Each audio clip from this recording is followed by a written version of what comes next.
All right, Finn, thank you so much for being here today. Thank you for having me.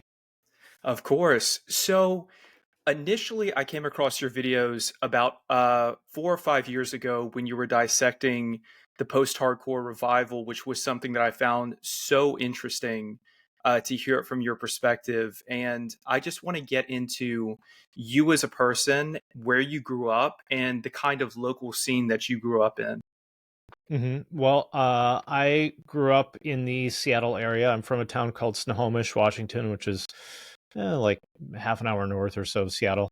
And I kind of really grew up like in the 90s, like hardcore scene, I guess you would say. Was sort of, I mean, I was always into a lot of different stuff, but I would say like the hardcore scene was really kind of the place where I really felt the most at home back then. The big band in our area was a band called Undertow, which, by the standard, like by big, I mean that, 100 people would go to their shows because, hardcore was still not a big genre, but it was especially small back then. But I was into a lot of other bands in the area, like The Accused and Forced Entry and stuff like that, more like kind of thrash metal sort of stuff back in the early 90s.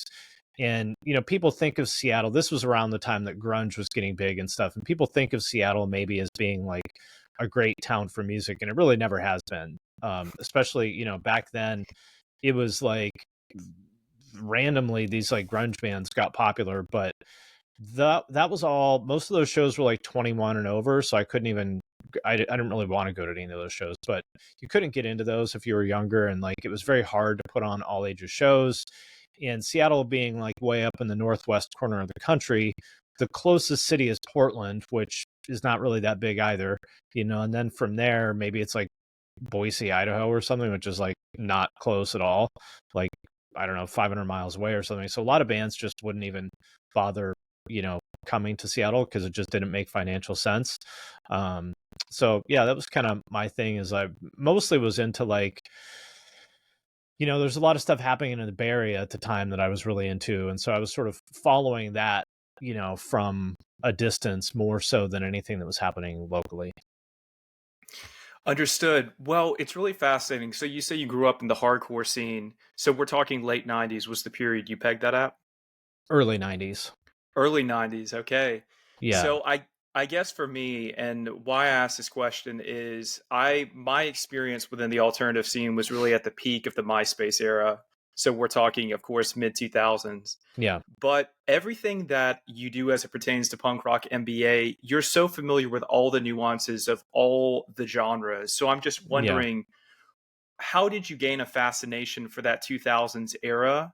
And especially as it pertains to, the Scene Queen era, the MySpace era, could you speak a bit more to that? Well, my job has been in like my actual career. A lot of people just know me for YouTube, but that's just sort of like a side quest. My actual career has been like in product design and marketing, which I've been doing Mhm. for, 20 years now. And to me, the real like fundamentally design and marketing is just about understanding human psychology and behavior. Like why do people do what they do and what do they find valuable and how do I make that for them and then convince them that it's worth paying for. Like that's the job at the end of the day. And like the details of like how you design the product and what the marketing looks like and all that stuff, like that's important. But that's all downstream of understanding fundamentally like how people think and why they behave the way that they do. And I have always observed, trends of human behavior. Like, I mean, that's like, have you ever seen the movie Terminator? Of course. So when he's looking at the crowd and you see like the heads up display, that's just how, probably because I'm a little bit autistic, like that's just how I look at the world, is just always like kind of pattern recognition. Like that's how my brain works, is just pattern recognition. And that applies whether you're talking about like music or restaurants or whatever. Like it doesn't matter what it is. And so the interesting thing to me with like the MySpace music, and I talk about music on YouTube just because that's what people want to hear me talk about. But the MySpace era in particular was interesting because it was so different. Like it basically broke all the quote unquote rules of the stuff that came before it. Because I think this is the first time that kids were exposed to such a broad variety of culture and people, and they could communicate with each other directly at scale in a way that just wasn't ever really popular before. And so you saw things like, one of the things I noticed was that a lot of these kids would be into, like, say, a deathcore band like Job for a Cowboy, but they would also listen to, like, Lil Jon or something like that. Yes. And right? And that was like Yes. totally unacceptable even a few years before, for somebody to be into, like, underground alternative music and also like some kind of like mainstream rap song would be totally unacceptable. And they just didn't even, I don't think they were even aware of those sort of, norms and expectations. And they certainly didn't care. And so it was very interesting to me to see them, like, just overturn all the expectations and norms that, had been true for the, I guess at that point, probably 10 or 15 years that I've been paying attention to this stuff. All of a sudden it's like, oh, the rules are different now. So I thought that was really interesting. And then just in terms of, MySpace, I started getting online in probably like 93 or 94, starting with this Wow. thing called Usenet, which nobody even knows about anymore. But Usenet was basically like a very early version of threaded discussion. You could think of it as sort of like Reddit, um, more primitive, but kind of like Reddit. I started getting into that. So I'd been paying attention again to sort of these online communities for a long time also. And MySpace was like the first version of that at scale, because all the only people that were on Usenet were just like giant nerds like me. But then MySpace, was that at scale. And Facebook also, but Facebook wasn't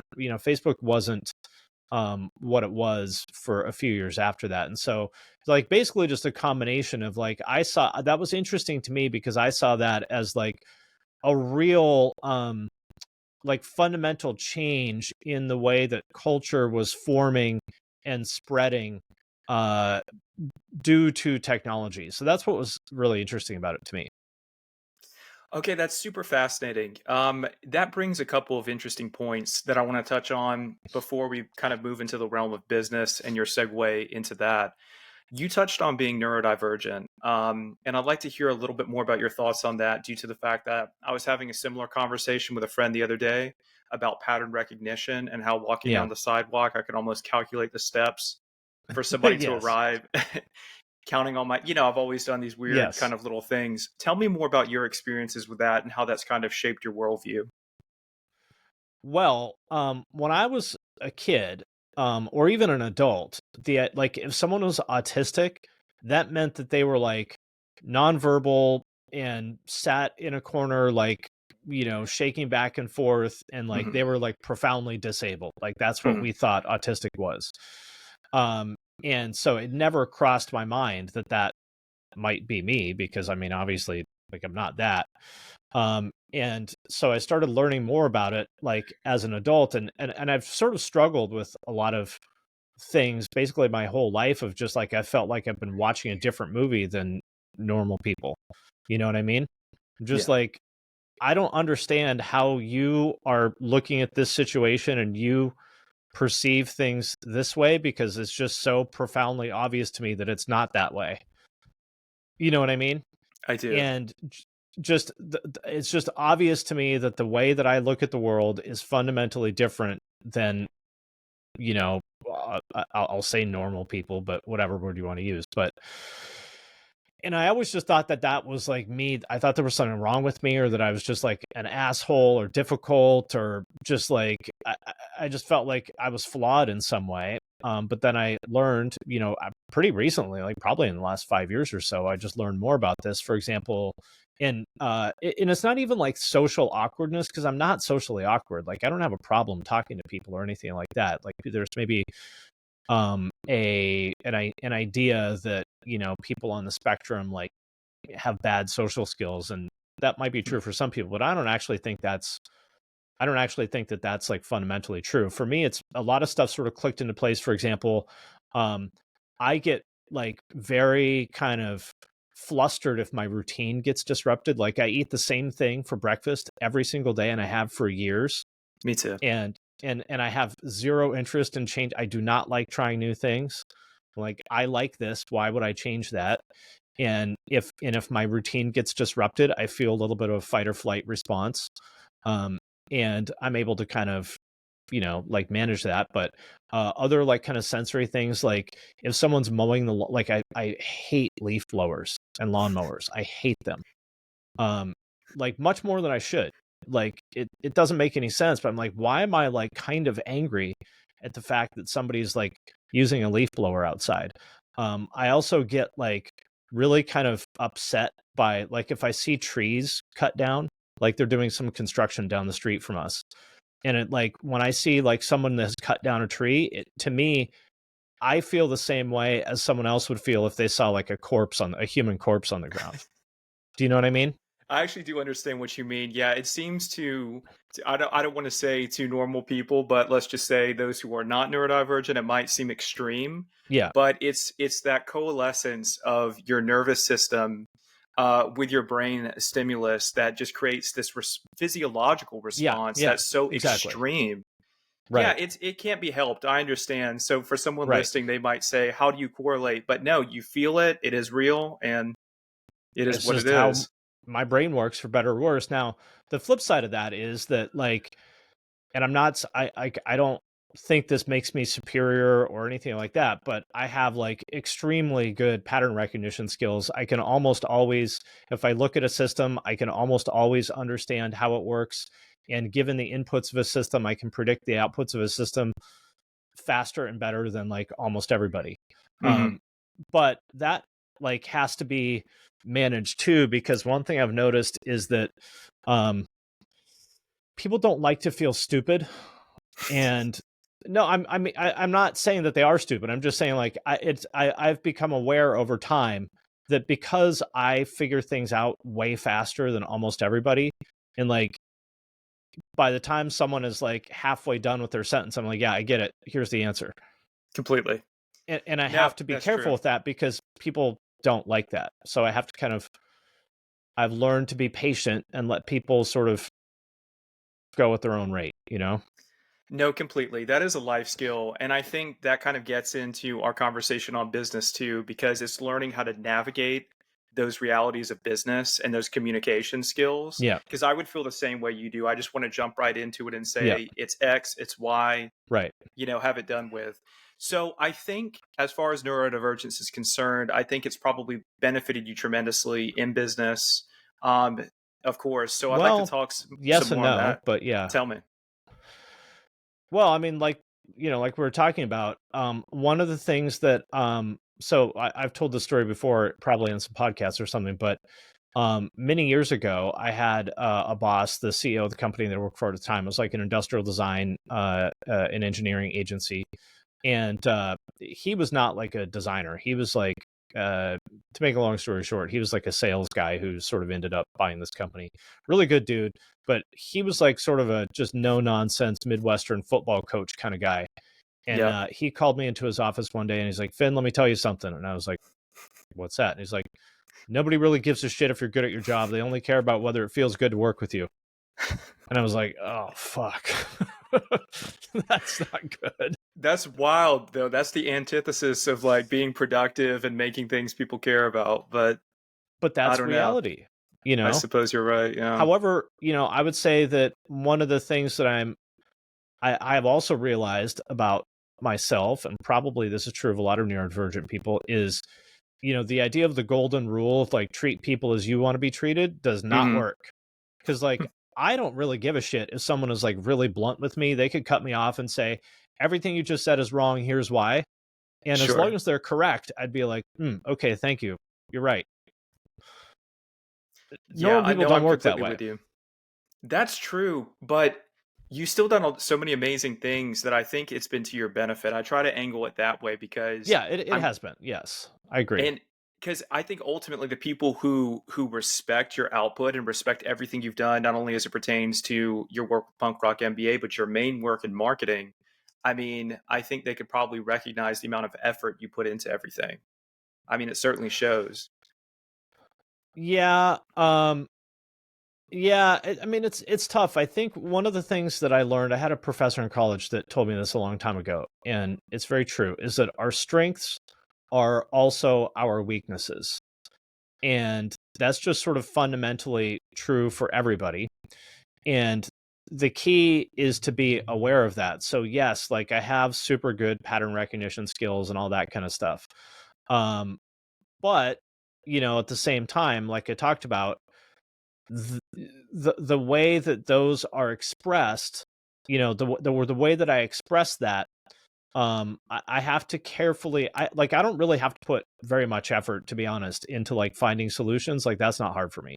Of That course. like comes easily and naturally to me, and like it's not hard.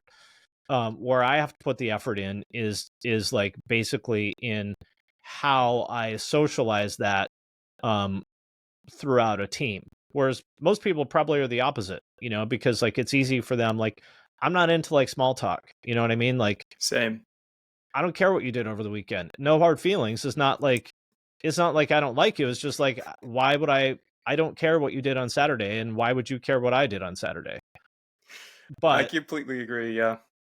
I've learned that like, oh, if you want people to like say yes to your ideas on Monday, and I guess this is like what it's like being an autistic person is like, I guess they call this masking. I learned that term. It's like, oh, on Monday, you should come in and ask people what they did over the weekend and then smile and act interested when they tell you. Because if you do that, then when you have to talk about work later in the day, they'll say yes to what you want. Is completely true. Honestly, these are nuances that I've probably learned from social media recently too.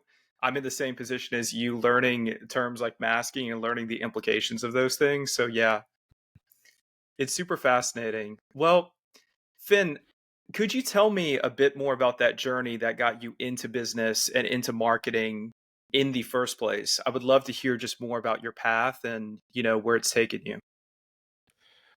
Well, for me, I got started making fanzines back in the early 90s. Fanzine, for anybody who doesn't know, is like a do it yourself magazine type thing, because back then this is before the internet as we knew it. And so you'd put this thing together and then like photocopy it. And I sold them through the mail and blah, blah, blah. I sold a few thousand of those by the time I was out of high school, which, in hindsight, I'm actually impressed by. In some ways, that's harder than what I do now because if you think about in 1994, how would you go about selling magazines to people in Finland, from your parents' basement? Like it's It's not, wild. yeah, it's not a very clear path, but I did it. And so what I realized is some people just want to create things. And that's totally cool. I respect that. But for me, I only feel fulfilled if I can create something that people will pay for. Because Understood. to me personally, and again, I'm not saying this is how everyone should think, but to me personally, that's how I know it's good. If people, even $1, like go up to someone on the street and ask them for $1, and you'll see how hard it is to get even $1 from somebody, right? It's not That easy. makes sense. So I realized that's sort of the thing that is interesting to me. And I didn't know what marketing was, or like I didn't know, like I was not even aware, like I didn't know that that was even a job, or like I don't really know that word when I was like, a teenager or whatever. Like I don't think people didn't talk about like entrepreneurship and marketing and things like that back then. I learned much later. So to make a long story short, I thought I wanted to be a graphic designer, and I was a graphic designer for a long time. And I ended up working on a bunch of projects. I worked at an ad agency in Seattle where we did stuff for like Nintendo and Nike ACG and Red Bull and some other cool clients. And then I got that job at the design agency where we did a lot of stuff primarily for Procter & Gamble, like Swiffer and Febreze and Tide and Bounce and stuff like that. And what I realized is that the people um, who were solving the problems that I found interesting were people from like a business background, usually that had a marketing role. Because like I don't really care what color the Swiffer logo is. There's designers like, so my job was a designer, and there's people that would like debate endlessly what color the plastic should be on the thing, or should it be clarified PET, or should it be blah blah blah kind of plastic. I'm like, I don't give a fuck. Like I recognize that these are like decisions that need to be made, but like I don't care, Of like course. because to me, again, using my autistic brain, to me, the way I look at everything is like, what is the marginal return on my effort. So if I spend an hour thinking about this part of the system, what is the marginal return on that hour of investment? And in most cases, but not all, sometimes the greatest marginal return on your effort is to choose the color of the logo or the plastic, but not usually. And so what I realized, I probably sound really autistic right now, and probably this is probably, I probably should be talking about this differently, but No, it's uh, perfect. yeah. Um, so what I realized is the people that were making the decisions that, in my opinion, drove the business the most. In other words, like, what product should we even be making, and who should we sell it to? How do we distribute this thing? Like, what are the kind of fundamental consumer insights here? For example, like the way that they found out about, or created Swiffer, is they did what's called ethnographic research, which is where you shadow people and watch them do things, and from observing their behavior, you uncover, you learn things and uncover opportunities, which makes perfect sense. You're smiling because It's it's a per- wild. it's Yeah, perfect for someone like me who runs on pattern recognition. And so of course. they watched people clean their homes, and what they found is that people would sweep, and that was cool, and people would mop, and that was cool, but there was this sort of in between thing where there was no existing product that really worked for that. And so what they would do is wrap a paper towel around a mop to get, it's like the like little fine grit that neither a mop nor a broom would catch. And they would solve for that by like taking a wet paper towel and wrapping it around a mop, and then they would do that. And so P&G was like, oh, we've seen people do this kind of thing. They call this like a compensating behavior.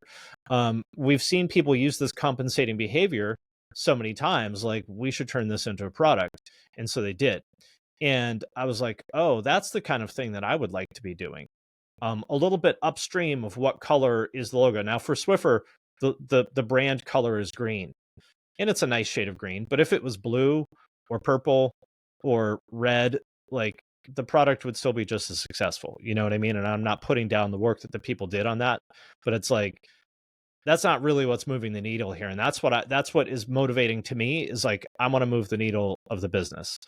And so then I was in school at the time, and I dropped out of the design program and got a degree in management and marketing instead, which ended up being a much better fit for me.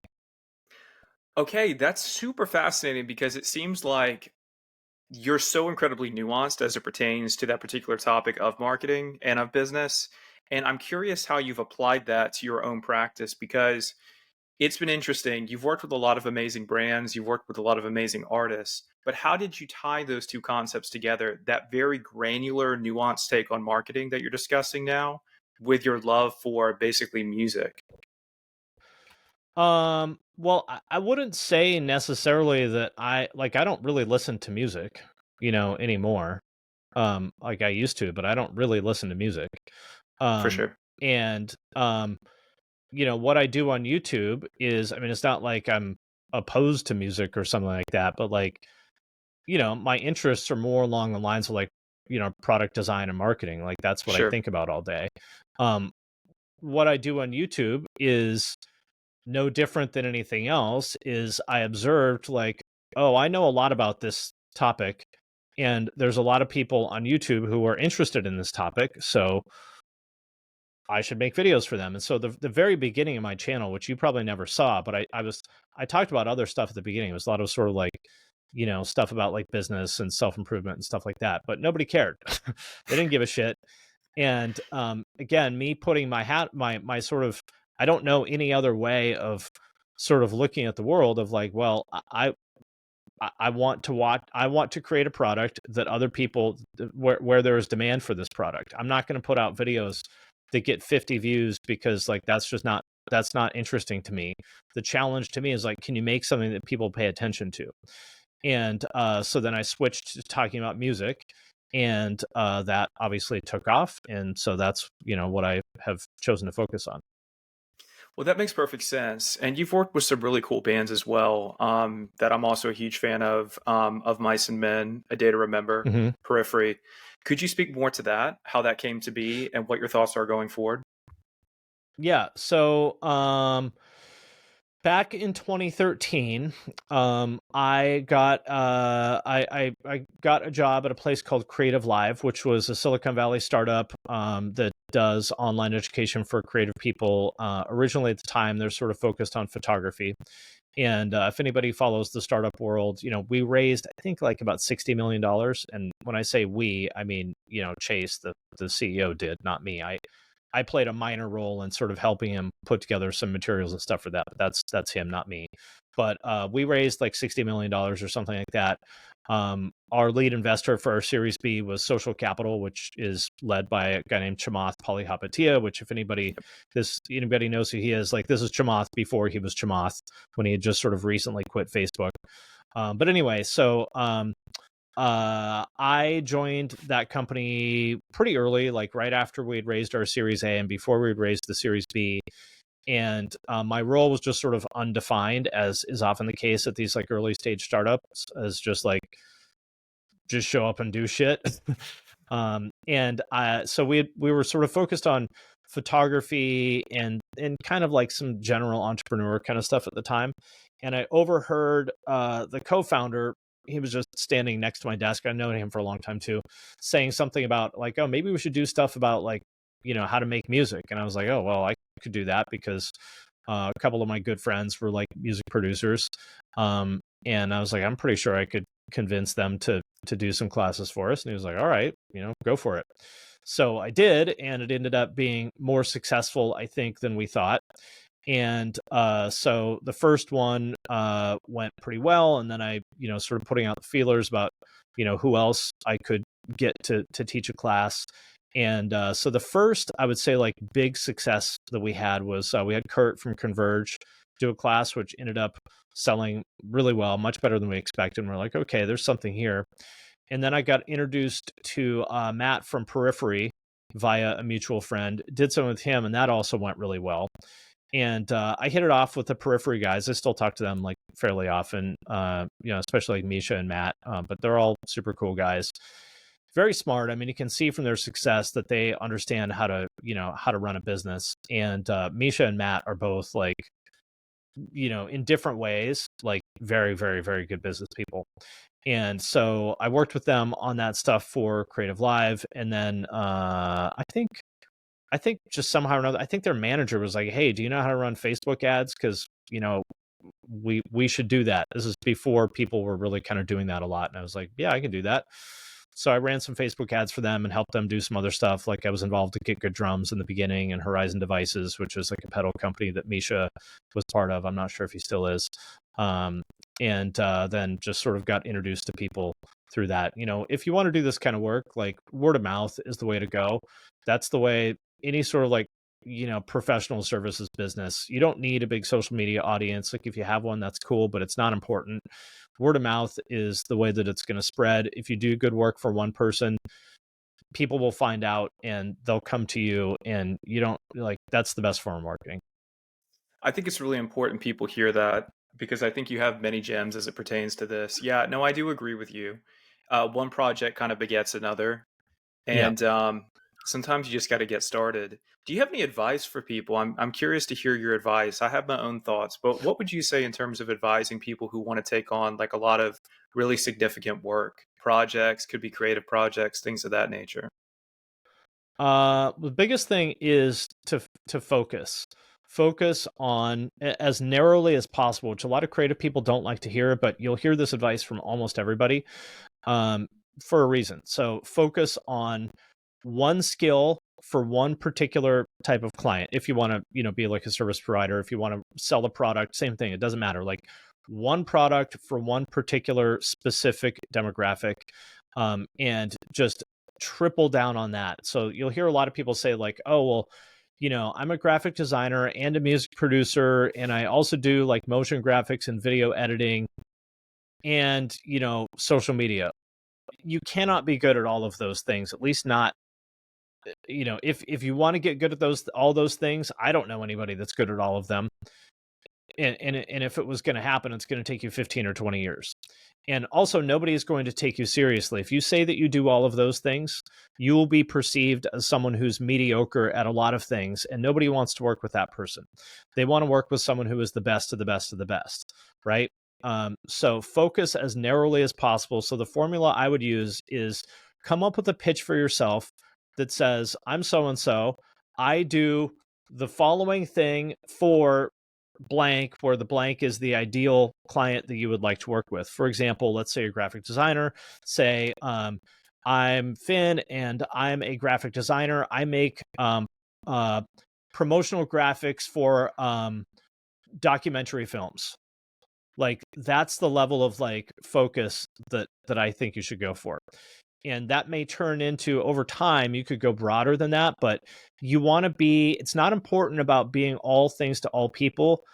You want to be the right person for one very specific kind of person, so that when they hear that, their ears are going to perk up and they're like, oh, that's me. I want to work with this person. But if you say like, oh, I'm an auto mechanic and I write poetry and I'm a cook and a skydiver, they're going to be like, I don't know what the fuck this guy does. I think it's super important. A lot of people are going to appreciate hearing this because I would agree with that completely. The narrow focus, and then eventually you can take on additional skill sets, but you have to be incredibly proficient and, of course, well respected in that particular Yeah. niche that you occupy. Well, that brings some interesting questions up because we were talking about pattern recognition focus. I'm assuming, also as it pertains to the tech industry in Silicon Valley. I would like to hear your thoughts on everything pertaining to AI, everything pertaining to how you see that influencing our world, and if those technological trends interest you. Are the kind of people that are listening to this like primarily like creative people? Yes. Okay. So creative people are, I think, mostly opposed to AI because they feel threatened by it and they think it's going to take their job. And for some people, that is true.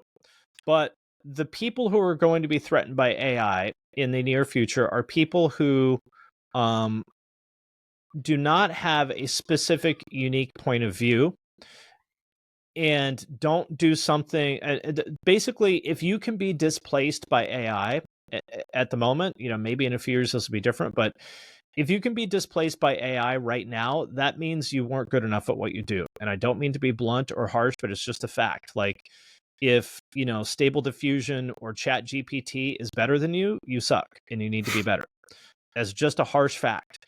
Completely. It's no different than any other time in human history when, this has just been like, there are countless examples of this when like some sort of device has put people out of business. Like, a lot of people may not know this, but we used to have elevator operators. Like, when you got in an elevator back in the 20s or something, there was like a guy that's like, what floor do you want? Well, the idea of having an elevator operator now is stupid. Like, why would you do that? And there's lots of examples of this. So my thought as to, with like creative people and AI is like, if you have a truly unique point of view, you don't have anything to worry about. And instead of fighting it, and instead of like telling people not to use AI because that genie is out of the bottle, that's just a silly thing to do, to tell people not to do it. It's like telling people, that they shouldn't drive cars. Like, the genie is out of the bottle. Nobody's going to stop driving their car. So don't fight it. Use the tools to make yourself better, and just focus on finding that unique point of view that no AI can do. Agreed. And it's super interesting because I agree with you. I embrace it fully. Of course, personally, I'm also very much into transhumanism, and definitely on the farther end of the extreme where I'm pretty much ready to merge my consciousness for whatever Yeah, I comes. mean, what other choice do you have? Like, that's, whether that happens in 10 years or 100 years, I don't know, but like, that's the direction we're going, whether you like it or not. So speaking to that, because I would imagine as someone who's neurodivergent, you'd be very fascinated in this. Speaking philosophically from your perspective, does that excite you? Do you feel like you want to live in a world that's ruled by logic as opposed to emotion? Um, so okay, I will, if I didn't already sound autistic enough, Please, I will be more autistic. let's go I Super Saiyan. I've also realized that So like in economics, they talk about like normative versus positive economics, or you could think of it as descriptive versus prescriptive. I don't really invest any energy, or like my brain just doesn't work. I don't have a part of my brain that's like, oh, the world should be this way. I just try to observe the way things are and act accordingly. So I don't really know, like, I just don't understand looking at the world and being mad that, like, it doesn't work the way you want it to work. I don't understand that. So am I excited about that? It's just like, I'm just going with the flow. You know, you can push. I mean, this is when I was younger. I guess when I was a kid, I used to do this a lot more. You know, like I've heard people describe it as like pushing against the river. Yep. You know, that's just wasted energy. You know, so like if that's the way the world goes, then I'm going to go with it. And if it's not the way it goes, then I'm going to go with that. But, you know, my sort of view of the world is that I want to understand what, you know, the current rules are and optimize, you know, my own position within those rules, whatever they are. That makes sense. Would you say that's like an input output? Yeah. That's extremely fascinating. So that is actually hyperlogical. So you're basically it's really like an input output response. Yeah. From a technological perspective, you might actually be a machine. I might be too, but that's pretty cool. I mean, I know that's not the way most people see things, but I just don't understand. Like, why would you? It makes no sense to me to like burn a bunch of energy being mad that, you know, the world doesn't resemble the ideal state in your head. Like, well, I don't know what to say. I wish dogs lived forever. I wish kids didn't get cancer, but they do. Yeah, no, it makes perfect sense what you're saying. I guess, speaking to that point, if you had to have an ideal, what might that be? And it could be looking out 5 or 10 years and saying maybe how you envision your life as it pertains to technology. Would you like to see society reshaped by artificial intelligence, maybe an artificially intelligent overlord ruling over all of us? Would that be something that interests you? Well, the problem is that there's like, you know, second, third, fourth order effects that really nobody can foresee except maybe some like kind of hypothetical like AI overlord. But yeah, I mean, we've just seen this so many times. It's like those sort of second and third order effects. That's where things go wrong. um, so you know, I will say this. I think fundamentally like human firmware is very flawed, and flawed meaning not necessarily designed, not conducive to our long-term survival as a species. I mean, it's like it's very obvious. Like humans, we all as sort of a really simple example, everybody knows you shouldn't eat Doritos, but we all do it, Hmm. right? Like everybody knows this. Everyone knows that fossil fuels are like a finite resource, and whether they're going to run out in 50 years or 200 years is sort of a secondary question of the fact that it's a finite resource. So obviously, like we should be working diligently on like getting off of that. But it's just sort of a facet of like human behavior is that we don't work to change course until there's like an imminent crisis. You know, like do you know about like Easter Island? Where Stonehenge is located, It's basically something similar. Yeah, so it's the big stone heads, the Moai Yes, heads. Yeah, yes. so that used to be like, you know, densely forested and populated by humans and stuff. And they cut down, to make a long story short, they deforested and cut down all the trees, and everybody died. And it should have been obvious at some point. There's somebody that cut down literally like the last tree, and should have been like, I don't know, guys, maybe this isn't a good idea. They're like, well, I don't care. I need a fire tonight because I'm cold, right? Right. And you know, I don't know exactly how that went down, but the point is that it should have been obvious at some point that like we should probably stop cutting down these trees, and it probably was obvious, but they still did it anyway. And Hmm. this is like a very predictable thing. There's like names for it, like diffusion of responsibility and the tragedy of the commons and stuff like that. Um, and so my view on these things is like, you know, human firmware is very flawed. and I'm just here for the ride. People are going to do what they're going to do, and I'm just here for the ride. Well, that makes sense. Okay, well, I like your perspective on this. I try to be optimistic as much as I can, but I'm like you. I notice these patterns and I think to myself, we clearly make decisions that aren't in our best interest, but Yeah, again, to your point, perhaps human behavior. Um, let's go kind of high low, speaking to sure. high low juxtapositions, and let's go incredibly low. So, Okay. you have a knack for dissecting music trends with a mix of irony and Yeah. insight. So, of course, you spoke to emo and new metal revivals. I've seen a lot of your memes. Let's talk butt rock. well, Let's just talk butt butt rock's rock. cool again, which is interesting. I knew this was going to happen because 100% of the time, there are no exceptions to this. What was like laughably ridiculous and uncool in the past becomes cool, and there are no exceptions to this. Some things take longer. I mean, Limp Bizkit is such a great example of this. There is no band that was more hated than Limp Bizkit in whatever 2001. None. They're just universally despised, and now it is the opposite, right? Same thing with emo bands. I knew this would happen with butt rock too, and you can see like maybe just in the past couple months something flipped, and now it's cool to like Creed. I noticed that, yes, and they're going on tour. I felt the same way. I felt that butt rock was making a comeback. It was inevitable. I guess it Yeah, was the it's Thanos of inevitable. music. Yep. So whatever, whatever the current generation of like whatever late 20s to early 30s people liked when they were teenagers is going to be cool again. And there are no exceptions to this.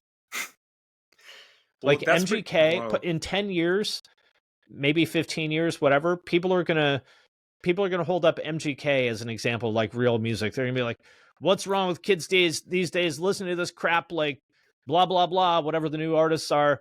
Back in my day, we had real music like MGK, and people listening to this are going to be laughing, but I guarantee you it's going to fucking happen. I can't even imagine the future in general pertaining to what music will be like 10 or 15 years from now. But, I have to admit, butt rock is really fascinating me at the moment. I kind of do want to touch on what you think the future of music will be like, but talk to me on, are you interested in butt rock? Do you have some favorite butt rock bands that you're kind of into right now? Or I mean, I think a lot of the songs are like legitimately really good. Like at least sonically appealing, lyrically maybe not so much, but like a song like, Lips of an Angel by Hinder, that's a fucking great chorus. Like I sincerely think it's a great chorus. I sincerely think Creed is like a really good band. Now, obviously all these bands were like really corny too, but I mean they had just undeniably fucking great like hooks.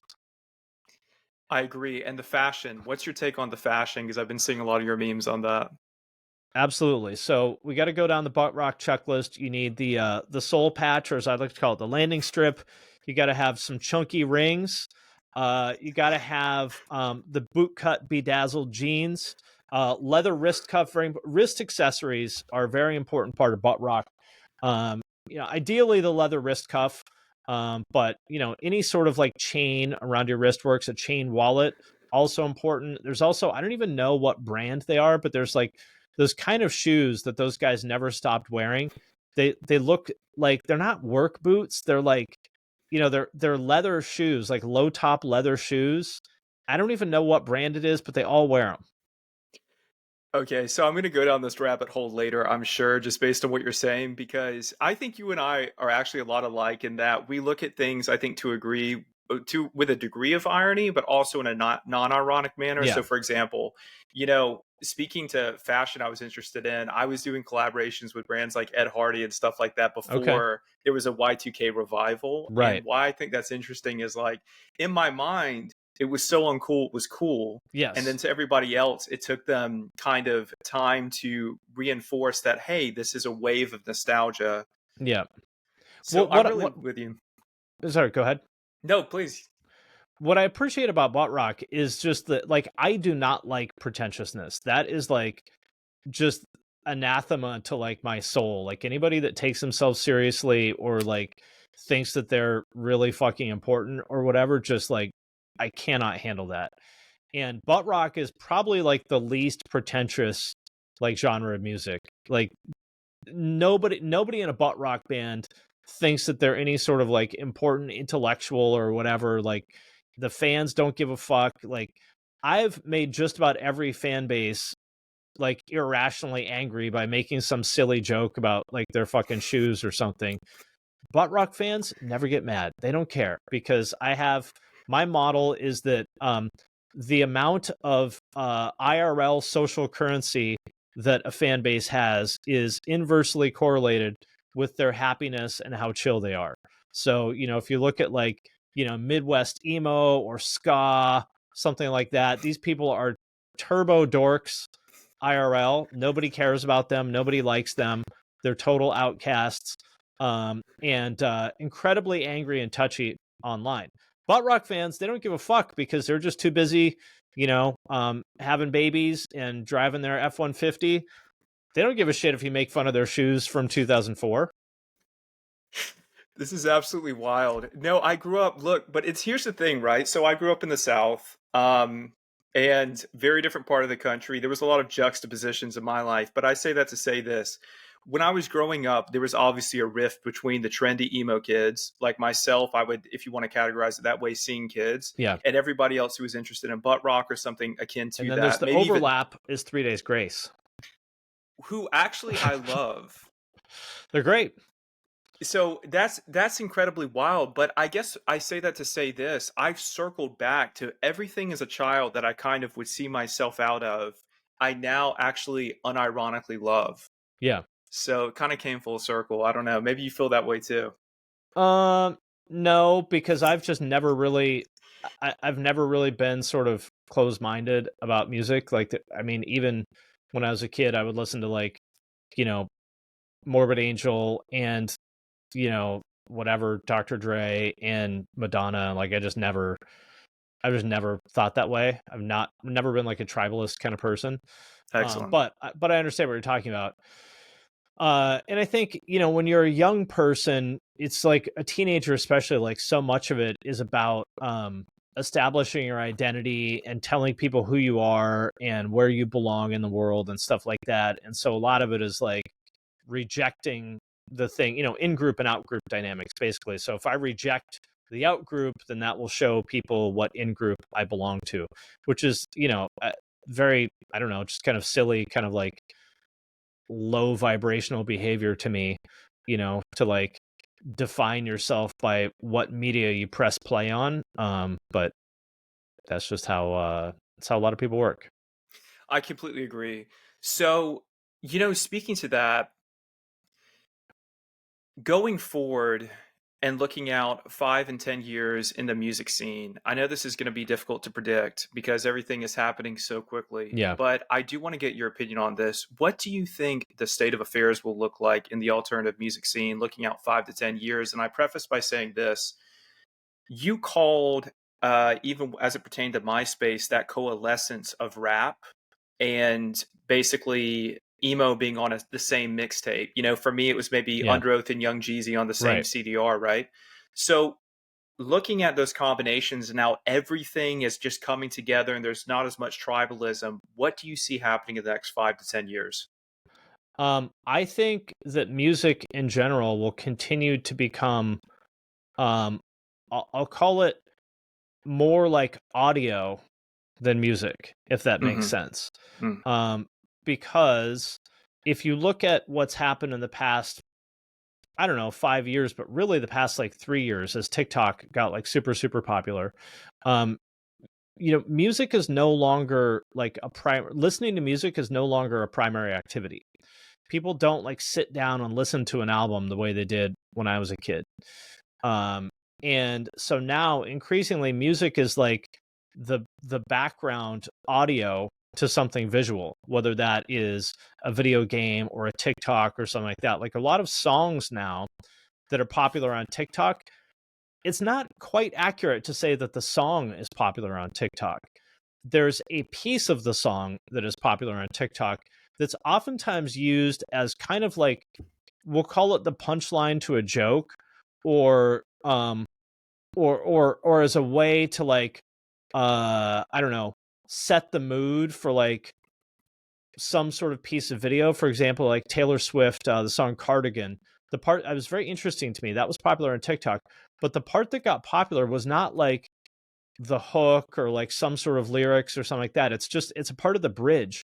It's just sort of this like, I don't know, ambient sort of, sound that you wouldn't even know was Taylor Swift unless, someone told you.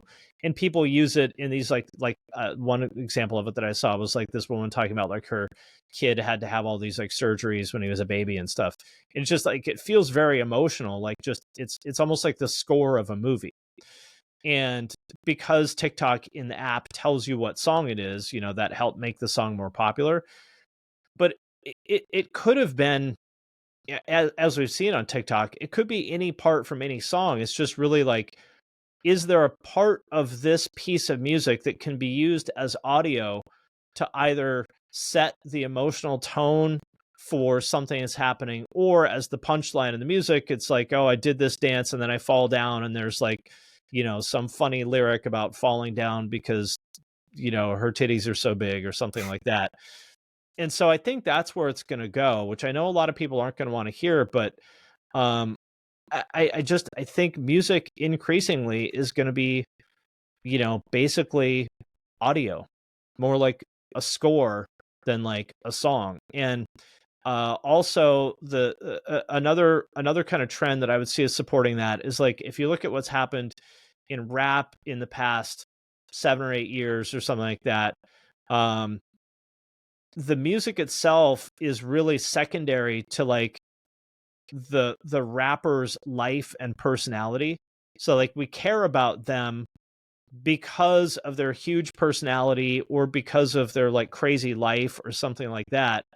And we pay attention to their music because of who they are as a person and what they do, not the other way around. So it used to be like, oh, I really like this song, so I'm going to pay attention. I'm going to find out more about this person. Now it's the other way around, that there's people will say like, I don't know, someone like Ice Spice to me is a good example of all of this. Is like, no offense to her, but I don't think she's particularly musically talented, but she's really good looking. She's really charismatic. Her breakthrough song had like a moment that really made sense in the context of a lot of TikToks. And so I think it's going to be more stuff like that. That makes perfect sense. So, really, to put a wrapper on that, to put a bow on that, you view music going forward as being more so content, but a Yeah. soundtrack to a Yeah. visual. Yeah. That's what I think. Interesting. Now, I see that. it's not going to go away. There's still going to be people playing shows, and like none of the stuff that happens now is going to go away. Um, but if anybody thinks that it's going to go back to the days where, I mean, there's a lot of people, especially in the rock world, that like value a lot of things, like they're into albums, not singles, and live shows, not videos. And like that stuff is never going to go away, but that's just not the way the world is headed. That makes perfect sense.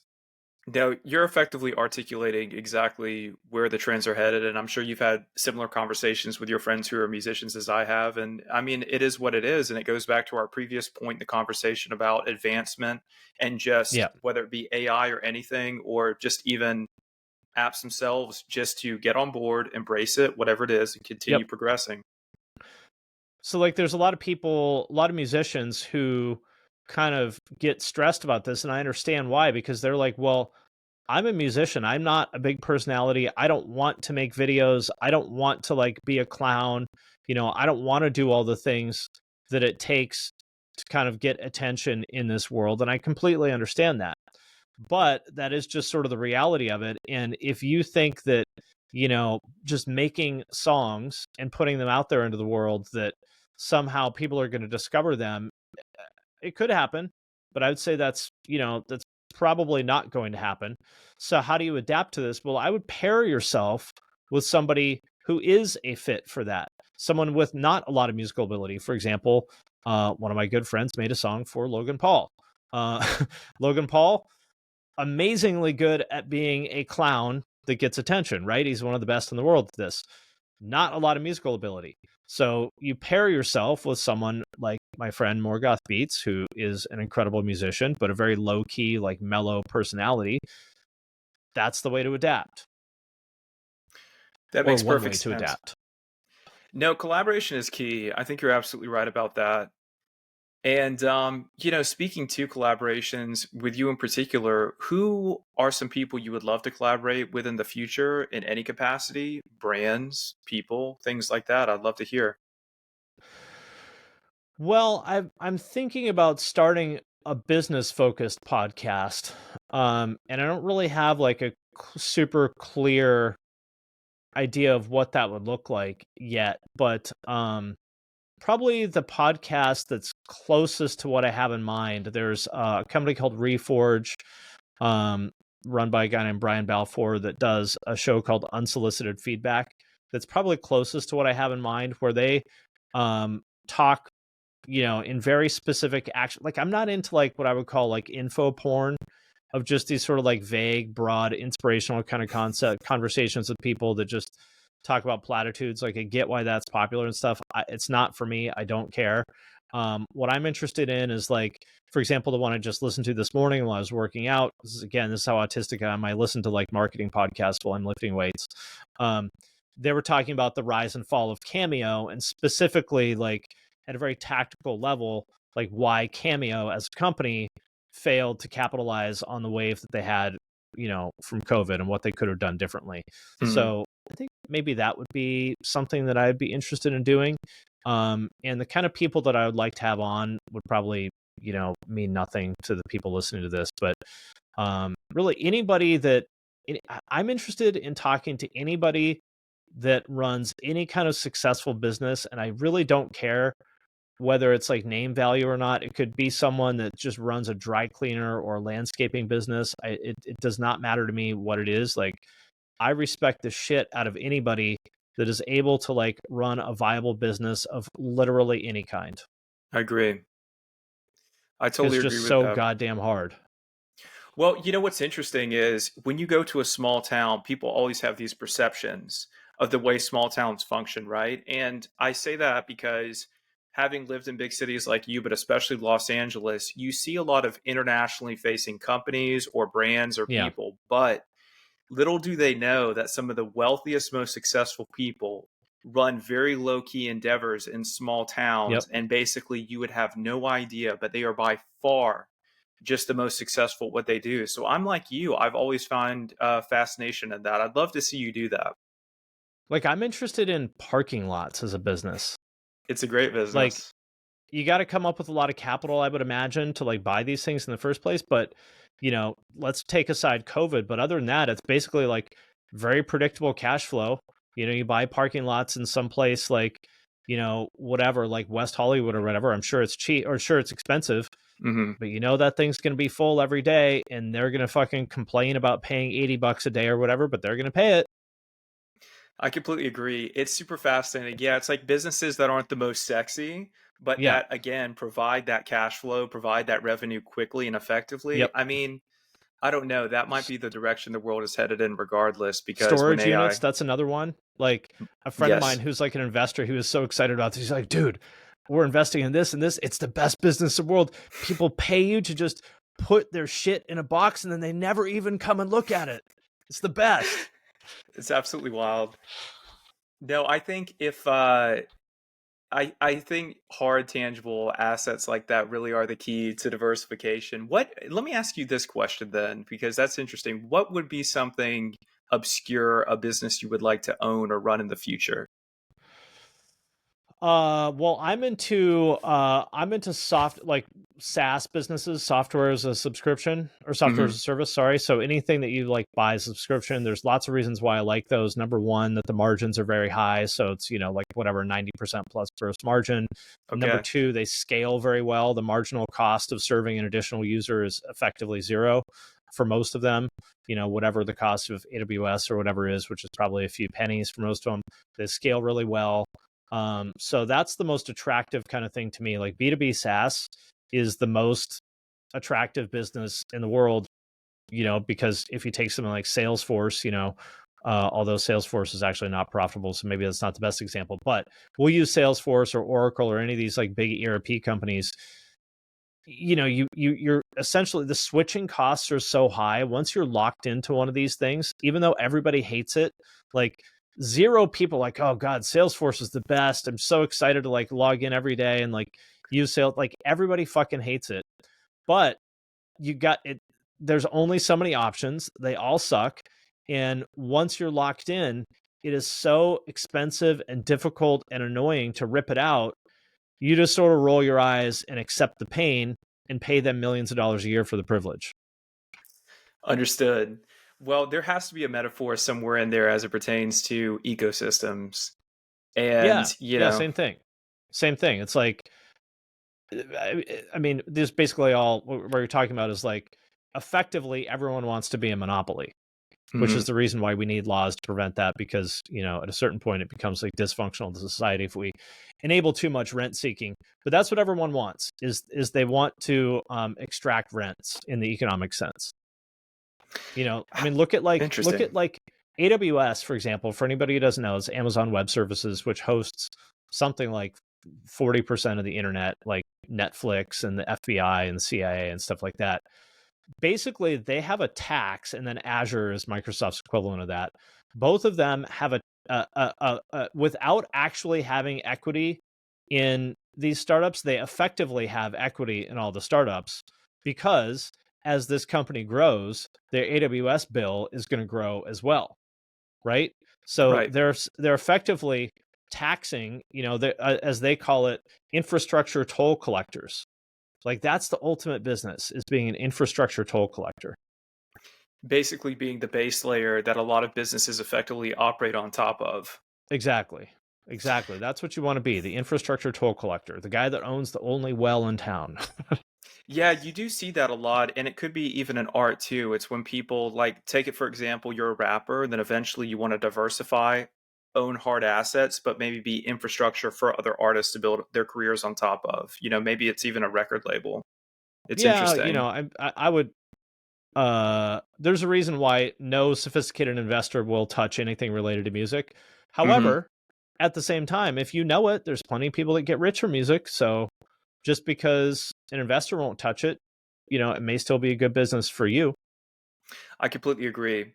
So I think that brings us to our final question because I was incredibly fascinated to talk business with you. I think there is a coalescence between business and art, of course, and I think Yeah. people can appreciate that and they have a lot to learn from you specifically. But as it pertains to music, and I know you say you weren't listening to music as much, but who are you truly listening to and infatuated by? Maybe a particular band or singer. Um, I mean, honestly, I don't listen to music other than, for work.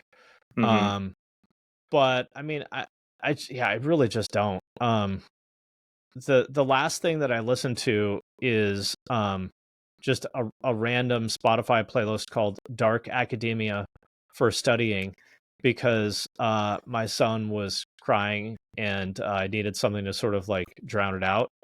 And anything with like lyrics to me is distracting, because I can't not listen to the lyrics, if that makes sense. Of course. So yeah, I can't really listen to anything with lyrics while I'm trying to get work done. But I mean, there's a lot of people who are doing great stuff. I mean, I think the new Beartooth album is really cool. I respond to lyrics a lot. Those matter to me. I think the lyrics on that album are really cool. I like Lakeview a lot. They're sort of like a country metal band, I guess. Yeah, I was listening to a lot of pop country for a while because I like the lyrics, but country is going through this moment now where everything's sort of getting dark and alternative with people like Zach Bryan and stuff like that, and I'm just not into that. So I'm kind of soured on country right now, and I don't really feel like there's anything happening right now that is grabbing my attention. And that's not me being like, oh, everything sucks now, because like I'll never be that guy. I'm just saying Of course. my personal, like, just when I press play on music now, there's not a lot I hear that grabs my attention. That doesn't mean it's objectively bad. It just means that it isn't grabbing my personal attention.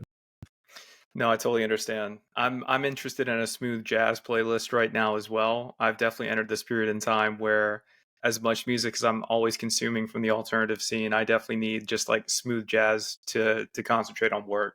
So I Yeah, get I'll it. tell you what I have been listening to a lot of similar to that is are you familiar with the genre of PlayStation Jungle? No, oh, from like the PlayStation 1 ads from the 90s? Yes. So basically a lot of those games had like really good like jungle and drum and bass soundtracks. For example, like Ridge Racer and stuff like that. And Yes. so there's all these like YouTube playlists. They're just like 4-hour compilations of like PlayStation Jungle. So I've been listening to a lot of that stuff. And there's other people that make stuff like inspired by it, but I prefer listening to the actual original game music.